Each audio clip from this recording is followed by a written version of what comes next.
Você tem notado como o tempo tem mudado? As estações parecem estar desordenadas.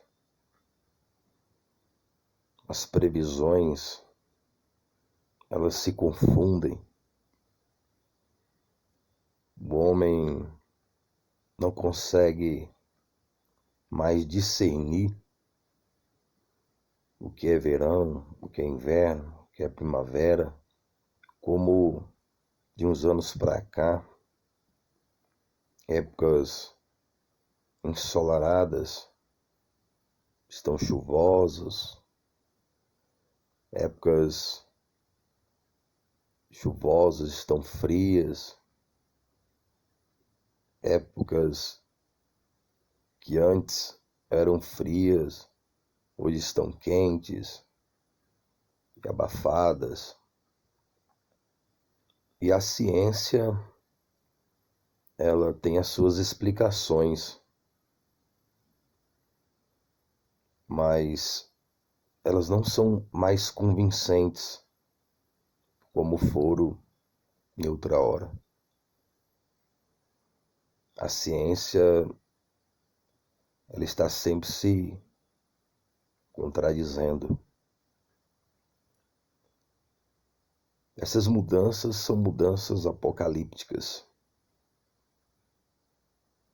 Deus poderia e pode explicá-las cientificamente.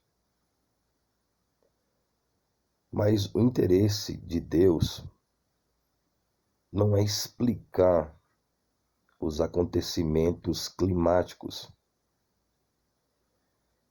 mas sim demonstrar que essas mudanças, também climáticas, estão sobre o juízo de Deus sobre as nações, sobre a terra. Assista ao conteúdo Dogbox, contexto apocalíptico, juízo nas nações, para se compreender melhor o contexto desse conteúdo. E a princípio, de qualquer conteúdo, qualquer vídeo que você venha assistir relacionado às coisas do alto ou não, ou mais uma coisa ou outra em relação às coisas de dog e às coisas do alto, é recomendável você assistir no mínimo 2 vídeos anteriores para poder se compreender o contexto de qualquer vídeo ao qual você esteja assistindo e ouvindo. E com esse não seria diferente. As mudanças climáticas, as mudanças no tempo, lugares onde não se comentavam por não existir certos tipos de acontecimento, como maremotos, tempestades, lugares que não tinha notícia a respeito de certos acontecimentos catastróficos. E hoje nós vemos que esses lugares, que essas regiões, que esses estados, que essas nações, que esses lugares têm sofrido mudanças climáticas severas e têm sofrido catástrofes com fatalidades e morte, em alguns casos de dezenas ou centenas de pessoas. E juntamente com essa mudança climática na atmosfera, nós temos visto o surgimento de vírus, de pandemia, e não só num contexto, mas em vários tipos de contexto, onde uma enfermidade, uma doença, ela se evolui, ela progride. A gente não sabe se realmente ela está progredindo, evoluindo, ou se são várias que estão surgindo dentro desse contexto. Também temos visto fome e miséria em lugares aparentemente com recursos, com certos tipos de riquezas minerais e outros tipos de riqueza. Nós estamos vendo não somente os rumores de guerra, mas as guerras. Não está havendo a guerra somente em relação à Ucrânia. Existem outros lugares que estão em conflitos já há bastante tempo e pessoas ali estão morrendo. Nós estamos vendo uma unidade de destruições sobre os seres humanos, sobre a terra, sobre as pessoas. Não é só um tipo de dificuldade, não é só um tipo de fatalidade, de adversidades. São vários tipos. E todas elas parecem estar em comum acordo, que é matar, roubar e destruir. Esses acontecimentos, biblicamente, no contexto apocalíptico, a tendência deles são aumentarem. E aumentarem também a sua força e a sua proporção de destruição sobre a terra. Infelizmente, algumas pessoas elas não têm a cultura do estudo, da investigação de uma forma mais profunda. Hoje em dia as pessoas elas ficam muito no campo daquilo que elas ouvem de um noticiário e simplesmente elas saem repetindo aquilo que ouvem por pensar que aquilo é o certo. Em alguns casos é o certo, mas a informação ela é muito superficial, ela é muito vaga. E a maioria das informações que se transmitem, elas estão nesses contextos. As pessoas elas não investigam, elas não se aprofundam para saber realmente o que está acontecendo, aquele acontecimento naquele momento. E existe um entendimento terreno, existe um entendimento humano, social, político, material, no contexto da Terra. Algumas pessoas realmente estudam, se aprofundam, realmente traz uma boa informação nesse contexto. Mas ainda assim ela é superficial, porque existe um contexto espiritual, existe um contexto de eternidade. E esse contexto está melhor explicado, entendido, informado na Bíblia, nas Escrituras, principalmente no livro de Apocalipse. Mas até nesse contexto bíblico, as pessoas também elas não se aprofundam naquilo que está escrito ali. Porque no contexto bíblico não basta só ler as Escrituras, precisa de uma revelação divina daquele que inspirou as Escrituras para nós termos um conhecimento daquilo que se acontece, aconteceu e está a acontecer ainda. Há uma revelação de Deus sobre aquele assunto, porque as interpretações bíblicas elas podem ser variadas e são variáveis, e há interpretações humanas e há interpretações também diabólicas. Quando Deus disse para Adão e Eva não comer do fruto, Satanás ele trouxe a sua interpretação daquilo que Deus havia falado.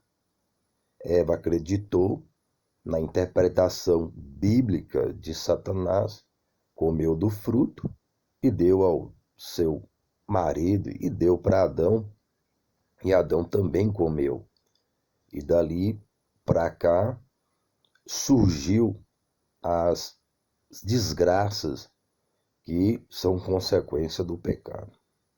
Todo tipo de desgraça é consequência do pecado humano.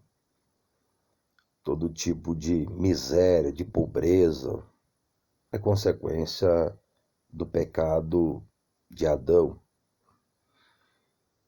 E hoje essa consequência ela tem aumentado, porque os homens agora não estão rejeitando somente os profetas que pregaram sobre o Messias que viria, mas agora estão rejeitando o próprio Messias.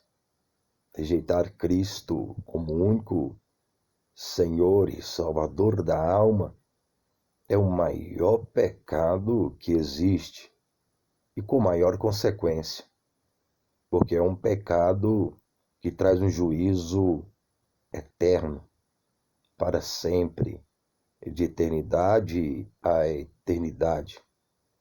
Alguns tipos de consequência ficam no contexto terreno, da matéria, mas existem pecados que eles levam ao contexto de eternidade. E os pecados contra Cristo, contra o Espírito Santo, pois o Espírito Santo ele testifica de Cristo. E rejeitar o Espírito Santo é rejeitar Cristo. E rejeitar Cristo é rejeitar o Espírito Santo. O Espírito Santo vem dar testemunho da salvação. E há quem crê e há quem não crê. Mas como todos nós estamos num contexto terreno, todos nós participamos das aflições e das angústias deste mundo. Quando chove, chove sobre bons e ruins. E quando tem sol, é sobre bons e ruins. Então, as coisas que acontecem aqui na Terra, todos participam, mas alguns têm uma visão terrena, material, e outros têm uma visão espiritual, celestial, no contexto de ter Cristo como o único Senhor e Salvador de suas almas. Por um lado, a notícia das tragédias e das catástrofes, elas são bem tristes e lamentáveis. Mas, por outro lado, aqueles que têm uma visão espiritual e celestial em Cristo como único Senhor e Salvador da alma, é ao mesmo tempo um conforto em saber que a qualquer momento Cristo voltará e os recolherá e os tirará desse tumulto de aflições e de angústias que a terra vem sofrendo e sofrerá ainda com mais intensidade e com mais força, porque muitos males ainda não vêm, porque Deus tem o povo dele aqui na terra e o Espírito Santo, através da intercessão de Cristo e daqueles que já receberam Cristo como único Senhor e Salvador de suas almas, repreende ainda muitos males. Então, se alguém está achando que agora está ruim, não sabe o que será quando Deus, em Cristo Jesus, como único Senhor e Salvador, recolher e levar aqueles que creem nele aqui. Então, o mundo, num contexto espiritual, estará liberado para a atuação de milhares e milhares de demônios. Esses demônios, esses espíritos malignos, esses poderosos príncipes das trevas, esses gloriosos seres das trevas da maldade, eles não atuam como eles gostariam de atuar por causa da oração, da intercessão de Cristo nos seus servos aqui na igreja. E nesse contexto, eu quero trazer como nós devemos estar orando por certas situações dos dias atuais. Nós estamos vendo ali na Rússia, na Ucrânia e também em outros lugares as guerras. E juntamente com as guerras, as doenças e a fome e a morte e a destruição e a pobreza extrema em alguns lugares. E a dificuldade que está se iniciando para se ter alguma coisa. Lugares de guerra estão numa extrema dificuldade. Já tem vírus, aí tem a guerra, aí tem a distribuição de comida, aí tem a distribuição de água, de energia elétrica. Então, coisas que traz saúde. Você conviver numa situação que não tem comida, não tem água potável, não tem eletricidade, e etc, etc. Quando eu vejo pessoas falecidas, quando eu vejo pessoas mortas em um acidente de carro automobilístico, a única coisa, quando eu vejo o cadáver, eu só imagino com Cristo ou sem Cristo. Eu olho um corpo estirado no chão, já sem vida, e eu só consigo pensar, tá no céu ou tá no inferno? Tá com Deus ou tá sem Deus? E para estar com Deus, tem que estar com Cristo aqui, como único Senhor e Salvador da alma. E mesmo as pessoas que ainda não faleceram humanamente, só tem dois tipos de grupos aqui na Terra: pessoas salvas e pessoas que estão condenadas. Pessoas que estão com Cristo, que estão com seu passaporte garantido para a salvação, e pessoas sem. As pessoas estão no conflito de guerra na Ucrânia. Elas querem sair de lá. Elas não querem estar lá. Os bares lá estão fechados, as boates, os botecos. As pessoas lá não estão pensando em curtir. Elas não estão pensando em se divertir. Elas estão pensando em ser salvas. Assim é no inferno, no lago de fogo. As pessoas não vão estar pensando em curtir, em festas.